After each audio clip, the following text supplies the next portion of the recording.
So, Battlefield 1. The game was initially revealed over a month ago, but we've just learned quite a lot more about it at the E3, and I have to say, for one, I'm a little excited. This is taking modern capabilities and graphics of Battlefield 4 and beyond, but returning to a classic World War I theme. It's both a return to the roots of the series and an expansion of gameplay possibilities. The first game, of course, was Battlefield 1942, which was the first one that I played. So it's almost like a prequel, given World War One before World War Two, but of course it's based on real events. It brings all kinds of new infantry tactics, some crazy tanks, horses, trains, battleships, planes, and even airships. It's going to be a really interesting game, I think. It's got dynamic changing weather that can change at any time, so no two gameplays are going to be the same, and it's got destructible and deformable environments, even more so than before. So you've got things like explosions will blow out chunks of ground, tanks can smash right through walls, and that sort of stuff. Tanks and possibly other vehicles can even take location-specific damage. So if you want to blow up a tank, it's less about just shooting a blank at it, which you could actually do in 1942. But instead of shooting at the armor, you're going to need to shoot it in the right place, like the tracks.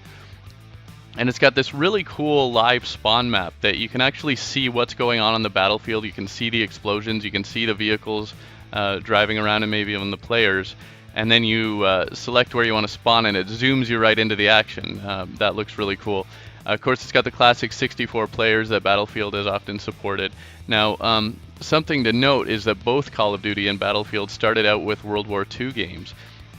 And it's actually EA, I'm as surprised as you are, that listened to fans in returning back to those roots. So, for once, it's classic intense action without, this futuristic augmentation and stuff that both series have really gotten into more recently. So, again, wide variety of gameplay and tactics. There were all kinds of crazy vehicles invented for World War I. You can go back and look at the history of it. These were like tanks were a whole new thing. All kinds of things were completely new as of World War I. It was the first all-out war. I'm actually a history major, so I know a fair bit about it. I've got a degree in that. But the game is bringing back things like bayonet charges and special anti-vehicle rounds. You'll have the anti-aircraft guns, which any player of the classic games will remember. Bombs, I think both ground-based and from biplanes. I mean, biplanes, that's crazy, right? And then you've got even like revive syringes and that sort of thing. So it's going to retain a lot of modern style gameplay mechanics as well, like being able to revive somebody with an item. But it's also retaining the class system. There will be different player classes, that kind of things. Personally, what I'm hoping for is a return to my personal favorite of running people over with a Jeep. I used to love doing that in 1942. It might not be that easy these days, but I always thought that was fun. So the release date is October 21st. Those with EA Access, Origin Access, and there's an early enlister deluxe edition. All those people will get it at least 3 days earlier, maybe a week earlier or something like that. As I say, I really personally, I only played Battlefield 1942 and then Vietnam a fair bit, mostly co-op actually with my friends against the bots.